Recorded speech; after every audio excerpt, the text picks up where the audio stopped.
क्या ऐसा हो सकता है कि सच्ची आज़ादी पाने के लिए ये ज़रूरी हो कि लोग हमें नापसंद करें? सुनने में थोड़ा अजीब लगता है ना? आज हम the courage to be disliked किताब के कुछ ऐसे ही चौंकाने वाले आइडियाज़ को समझने वाले हैं, जो खुशी और ज़िंदगी को देखने का हमारा नज़रिया ही बदल सकते हैं।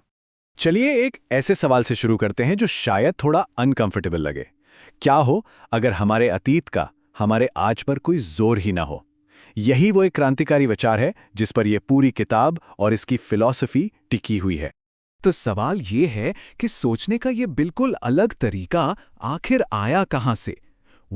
इसके पीछे साइकोलॉजी के एक ऐसे जायंट का हाथ है जिनके बारे में शायद ज्यादातर लोगों ने सुना भी नहीं होगा।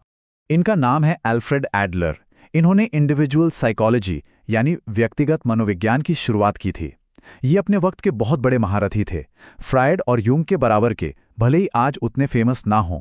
देखिए, सिगमंड फ्रायड और कार्ल यूंग का नाम तो हम सबने सुना ही है, लेकिन ये तीसरे महारथी एल्फ्रेड एडलर, जिनके आइडियाज भी उतने ही क्रांतिकारी थे, उन्होंने साइकोलॉजी को एक बिल्कुल ही अलग दिशा दी थी। चलिए अब उस पहले बड़े आइडिया को देखते हैं जो हमारी सोच की बुनियाद को हिलाकर रख देता है। यह आइडिया इस बात को चुनौती देता है कि हमारा अतीत हमारे आज को तय करता है।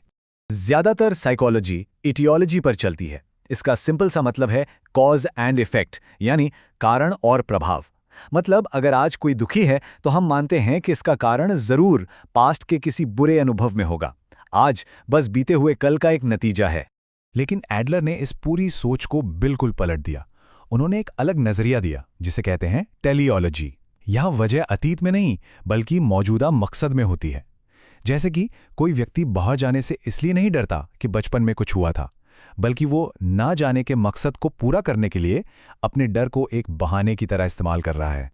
और बस यही सबसे बड़ा गेम चेंजर है। एडलेरियन साइकोलॉजी कहती है कि ट्रॉमा जैसी कोई चीज़ हमें कंट्रोल नहीं करती। कोई भी अनुभव अपने आप में अच्छा या बुरा नहीं होता। फर्क इस बात से पड़ता है कि हम उस अनुभव को मीनिंग क्या देते हैं और अपने आज के मकसद को पूरा करने के लिए उसे कैसे इस्तेमाल करते हैं।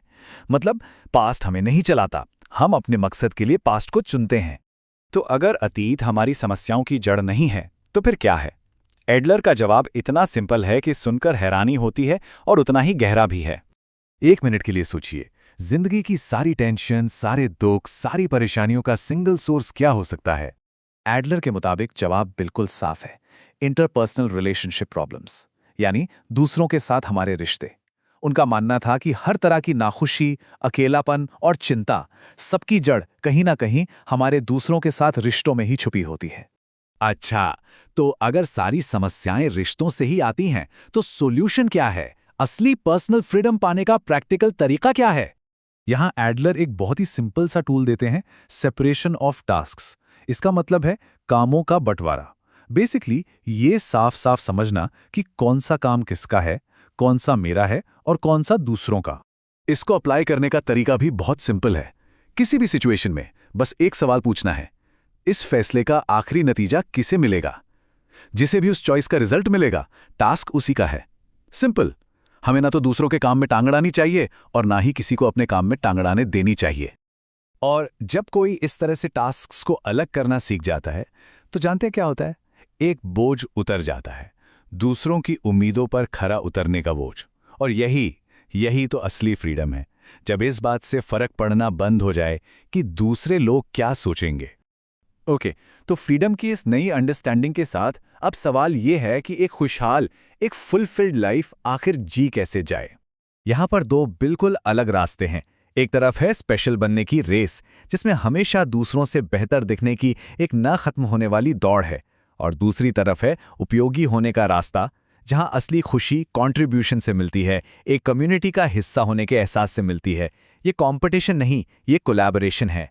और आखिर में ये खूबसूरत आइडिया कि लाइफ किसी मंजिल तक पहुंचने की रेस नहीं है, बल्कि एक डांस की तरह है। सोचिए, एक डांसर मंजिल के लिए नहीं नाचता, वो तो नाचने के हर एक मोमेंट को एंजॉय करता है। खुशी मंजिल पर नहीं है, बल्कि उस हर पल में है जिसे हम पूरी तरह से जी रहे हैं। और यही सवाल इस पूरी फिलॉसफी का निचोड़ है। अगर ये डर निकाल दिया जाए कि दूसरे लोग क्या सोचेंगे, तो आज के दिन में क्या अलग किया जा सकता है? शायद यही है नापसंद होने का असली साहस।